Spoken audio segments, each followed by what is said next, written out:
Scrub-a-dub-dub, what's in the tub, what's going on my subscribers? Ace here, and today we have the very exciting match between myself and Kendra. This is the semifinals for the CCL official. If you guys are excited for that, make sure to hit that like button down below, subscribe for more content, and yeah. So, looking at our teams, right off the bat, I looked over and I saw that she didn't bring Sylveon, and I was like, alright, show me your choice banded sock counters.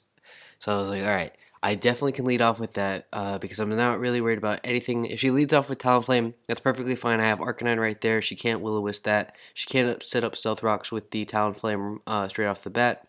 So I'm in a fine position there. And if she's not the Will-O-Wisp set on the Talonflame, then a choice banded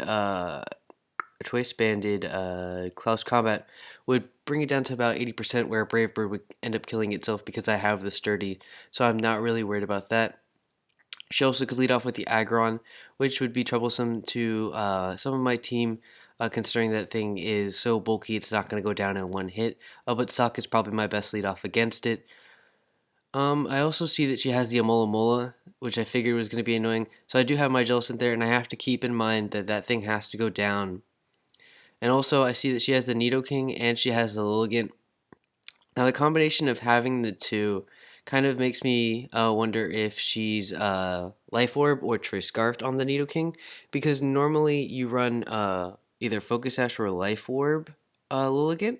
So I was like, okay, we're gonna have to scout and see what she is there. The Hariyama, I expected the Fake Out Bullet Punch, possibly Guts, possibly like the Flame Orb, Toxic Orb set, depending on really what she was expecting from my team. But since it's so slow, I don't really see it doing too much against me other than Bullet Punch, which does hurt some of my team, but I do have the Arcanine and the Jellicent who eat that up just fine.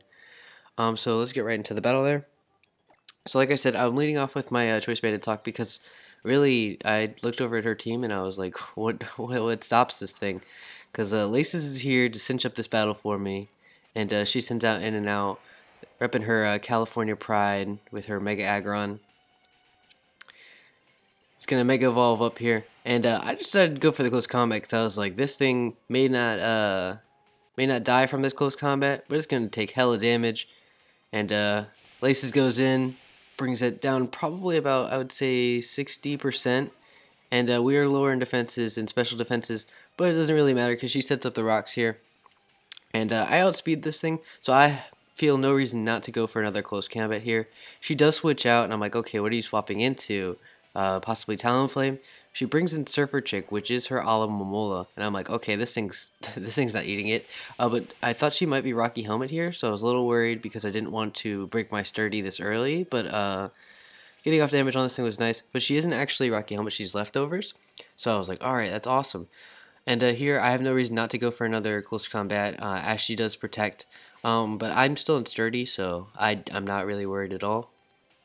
Now I'm kind of wondering what she's gonna like come in here, because if she switches to anything else, then it's taking hella damage. And even with a low roll, I still think Laces kills this Alomomola easily.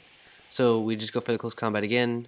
Choice Banded, don't really have a choice, but we just pop one of her more annoying walls. It's fantastic for me. I don't have to worry about that late game. So she does go into her Talonflame here, and since the rocks are up, I do let myself get Will-O-Wisp just so I can get damage off on this Talonflame, because in case she decided to Brave Bird, like I said, close combat does 80% before I'm Will-O-Wisp, and it does about 50% here, but this is a crit, and I was a little surprised that it did so much, and I was like, oh, it's a crit. Okay, but here now, Sock is kind of useless, but it did basically do its job. It popped a hole in both of her walls. Aggron has no form of recovery unless she's a rest set. But here I can just swap into Rufus and eat up whatever attack she's going for here. If she does roost up, then that's fine by me. I can just Morning Sun up and be in a fine position, or Extreme Speed on her. But she does go for the Steel Wing on the switch in, probably anticipating me to bring in the Diancie there, but I didn't want to risk it because I know she runs Steel Wing and possibly HP Steel specifically for those. I go for an E-Speed here. I thought it might kill, but it was really, really close. I'm not sure if that was a roll or not.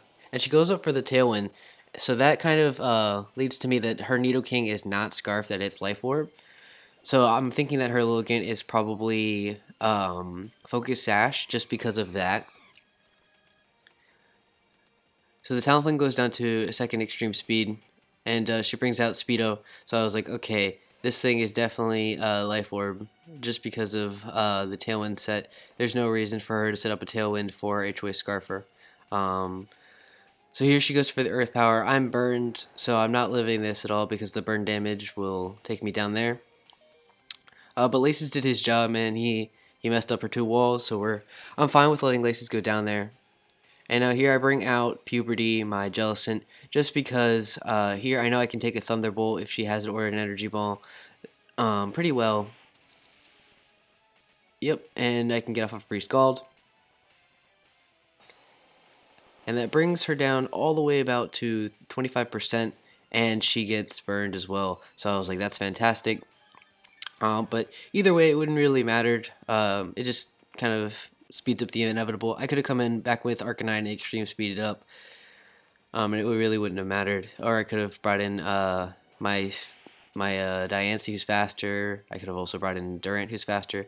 So in the end, that burn really didn't end up mattering. It just sped up the inevitable for me. But Jellicent does go down to another Thunderbolt, and Speedo, the Nidoking, does go down to its burn. Now here, I figured she's probably going into her Hariyama just because it's a great matchup against anything. It's a free fake out if she really wants it. Now here, I just bring in the Diancie because I want the good matchup against it, and I kind of want to see if she has the Bullet Punch. So I'm going to protect first turn, just to scout to see if she's ballsy enough to go for it first turn, and just kind of show me her cards here.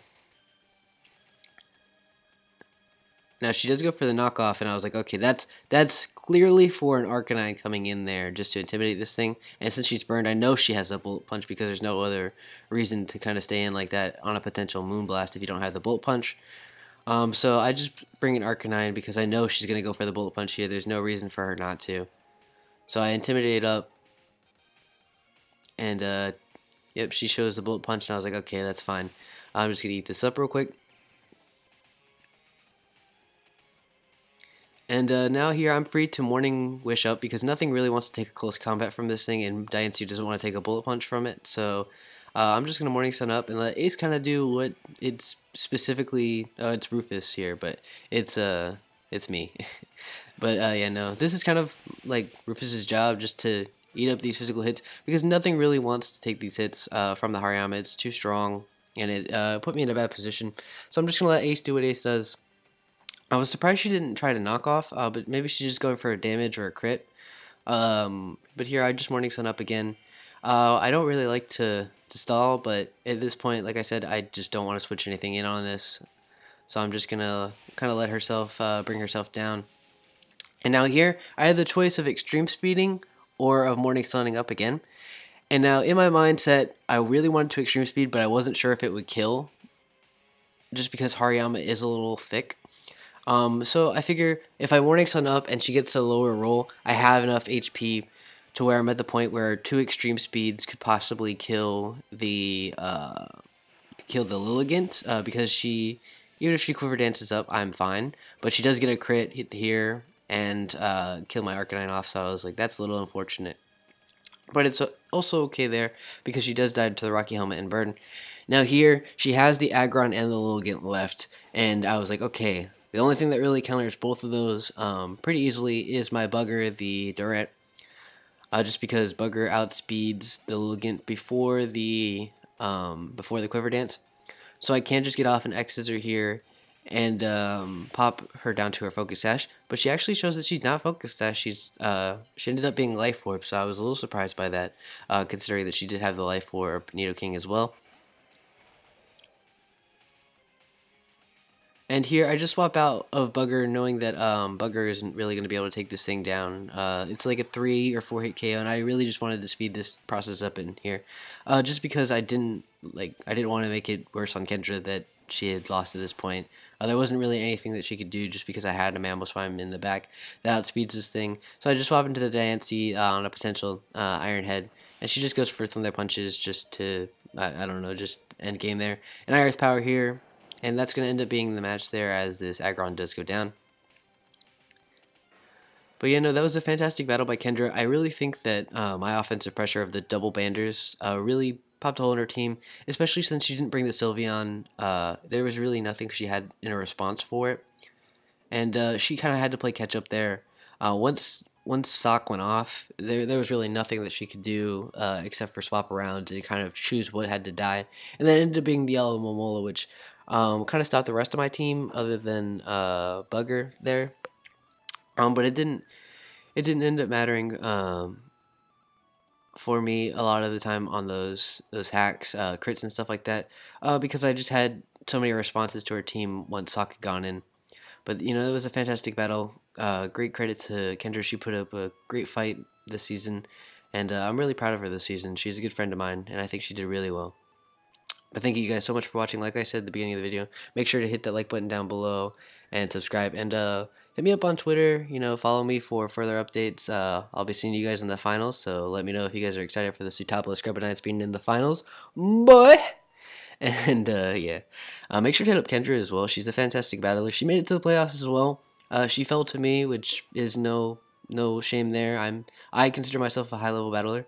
So yeah, but that's gonna be it. Thank you guys so much for watching, and I'm Ace. I'm out. Bye bye.